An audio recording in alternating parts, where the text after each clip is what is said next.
Hello and welcome back to my YouTube channel. In this video, I'll be going through the solution to exercise 4.5 from the C programming language textbook by Brian Kernighan and Dennis Ritchie. Now, exercise 4.5 says to add access to library functions like sine, exp, and pow.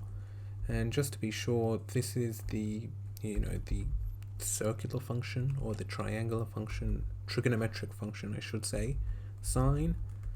This is e, and this is a power. It says we can check in Appendix B section 4, but I'll leave that to you guys. Okay, so the first thing, or one thing we need to do, is change our cases. We need a case where we have a function. Now we can just add a case for each one if we have sine, if we have cos, if we have exponent. But I like this. I kind of like how they have case number, means it got some number. I'm going to make a new one called case math. So if I go here, and I'm going to call this one math, and it's going to be 1. So if it's 1, this implies that I should modify get operation. But the second thing is math is now a constant, and if I ever get math returned from get operation, it means that we're going to be using a math function. So here's our current get operation function. Now, before we return here, we should check if what we have is a letter or a lowercase letter.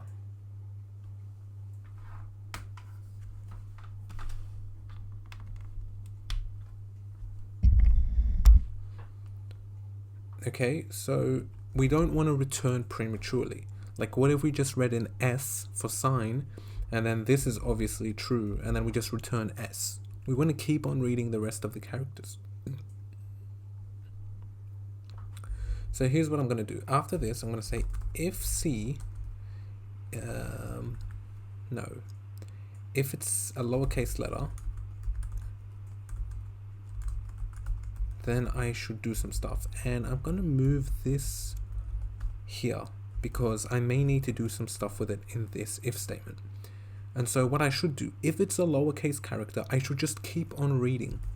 So I'm going to say while is lower. Actually, no, not like this. So while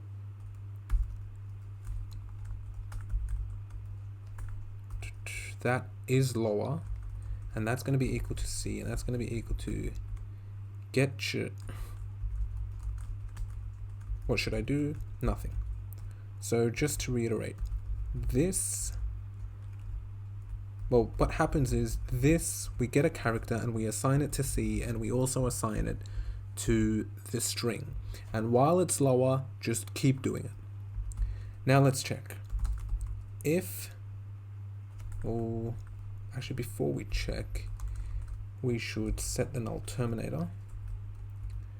And then if C does not equal the end of file, means we've read one too far, and we should put it back.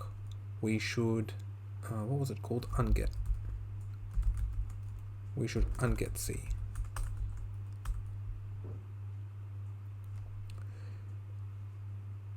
And let us return name.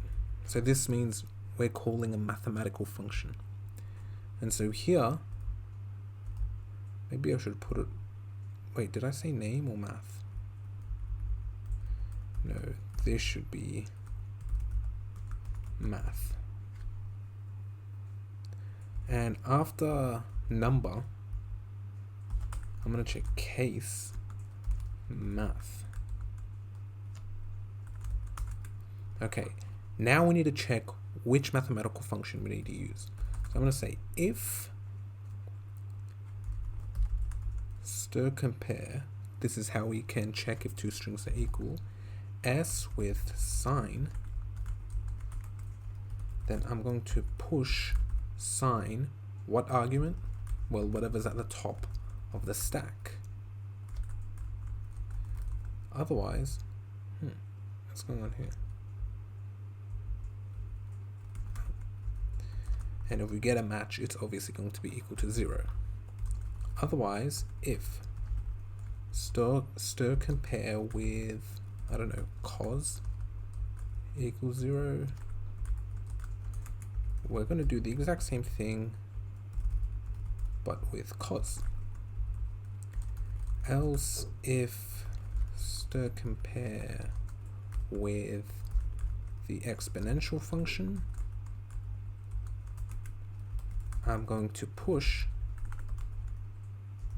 the exponential function with the top element on the stack as its argument, and else I'm going to add power,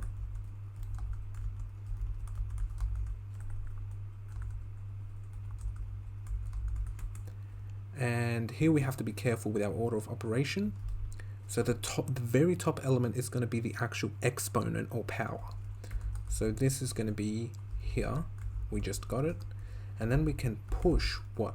We can push power, and we have to specify our base, which is the next available or the next top element on our stack, and raise to the power of that. Otherwise, we should print an error message. I'm going to say unknown math function, and let's not forget to break. Don't need that. Okay, and I've also included string.h so that we can use our stir compare. So let's try it. So remember, we need to link the math library using -lm, and no errors, nice. Okay, so let's try sine. Now I want to do sine of 90 degrees, but sine expects radian measure, so that's pi on 2, which is like 1.55 or something, and I'm expecting something very close to 1. Okay, that looks good. What about cos of 0? So I'm expecting 1. Okay. What about 3.14 cos? I'm expecting -1. Okay. 3.14 sine? I'm expecting 0. Okay. What if I have 2 to the power of 3? I'm expecting 8. Nice. What if I have 1 with the exponential function? I'm expecting 2.17 yada yada yada, or 2.71, pardon me. Okay, and what if I have, just to make sure this works properly, that? Okay, that looks good to me. Now that will be all for this video. Thank you all for watching, and I'll see you all in the next one. Bye bye.